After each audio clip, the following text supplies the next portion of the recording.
All right, let's dive right into a story of creation, rebellion, and a cosmic moral dilemma that is just fascinating. This is the story of the Anunnaki and their massive, controversial project that kicked off right here, on our planet, Earth. Now, forget everything you think you know about gods. Thunderbolts, divine judgment, all that. This story starts with a much more human problem. A labor strike. See, the Anunnaki, these incredibly advanced beings from a planet called Nibiru, they came to Earth for one thing: gold.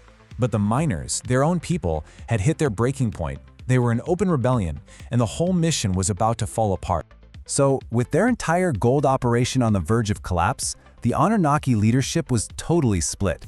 And this is where we meet our two main players, the brilliant scientist Enki and his brother Enlil, who was the stern commander of the whole Earth mission. And they had, let's just say, very different ideas about how to fix their little worker problem. And this really gets to the heart of their conflict. Enki, always the pragmatist, he sees this native bipedal creature on Earth and has a wild idea. Let's give them a genetic upgrade. He wanted to create what he called a Lulu, a primitive worker to take over all the hard labor. But Enlil, he was horrified. To him, this wasn't creating a helper, this was creating a slave, a practice their own civilization had outlawed ages ago. And even worse, he believed they were playing God, meddling in the sacred act of creation itself. Well, Enlil could object all he wanted, but the crisis was just too big. The High Council back on Nibiru gave Enki the green light. But, creating a new species from scratch? Yeah, not so easy. It was a messy, frustrating process, just filled with some really horrifying failures. So here's the plan that Enki and his top geneticist, the goddess Ninmah, came up with. Think of it like a recipe. First, you take the genetic code from an early hominid. Next, you mix it up with your own Anunnaki DNA. Then, you let it fertilize in a special clay container. And finally, you implant the embryo. But, implant it into who? That turned out to be the million-dollar question. Their first attempts were, they were a total disaster. They used the native creatures as surrogates, and the results were just way too primitive. We're talking aggressive, hairy beings that showed zero signs of the intelligence they were hoping for. These were monsters, not workers. So, back to the drawing board. They kept tweaking the formula again and again. The next batches looked a lot more like the Anunnaki, but they were just broken. Some of them couldn't hear, others had terrible eyesight, and a lot of them had these crippling physical problems. Every single failure was just a crushing blow. And then, finally, a breakthrough. Enki realized the problem wasn't the genetic cocktail. It was the oven, the incubator. They needed an Anunnaki womb. And in this incredible act of dedication, the goddess Ninmah herself volunteered. She would be the surrogate. She carried the embryo and it worked. A perfect male specimen was finally born. They named him Adam, which literally means he of the earth's clay. And he was perfect, strong, smart enough to follow orders, and he could use tools. The prototype was a huge success. But, and this is a big but, as they started to mass produce these workers, a massive, terrifying flaw in their design started to become very, very clear. And Enki's solution to this flaw? Oh man, it was an act of pure rebellion. He went completely behind his brother Enlil's back and approved a secret, totally forbidden procedure that would change the destiny of humanity and the Anunnaki forever. So what was the big problem? Simple. The new workers were sterile. They were a biological dead end. For this to be a real sustainable workforce, the Anunnaki goddesses would have to keep getting pregnant over and over, and that was a job they were definitely not signing up for. Enki's amazing creation was just a temporary fix. So Enki made a choice. He had his scientists take the genetic material for procreation from his own body and from Ninmah's, symbolically, from their ribs, and they grafted it onto the genetic code of Adam and his female counterpart Tiamat. He gave humanity the one thing they were missing, the ability to create more of themselves. You can just imagine, when Enlil found out what Enki had done, he was absolutely furious. I mean, this wasn't just some minor adjustment. Enki hadn't just created a worker anymore, he had created a self-replicating new species that was now scarily similar to them. In Enlil's eyes, his brother had crossed the line and there was no coming back. He had played God.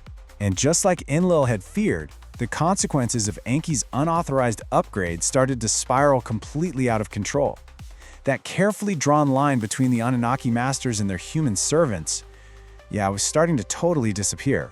The ultimate taboo was shattered when Enki's own son, Marduk, a prince of Nibiru, fell in love with a human woman named Sarpanet and actually announced he was going to marry her. This wasn't some secret affair. This was a formal public union of a god and a mortal, and it sent absolute shockwaves through the Anunnaki leadership. And if you thought that was bad, just wait. At Marduk's wedding, things went from bad to worse fast. A full 200 other Anunnaki.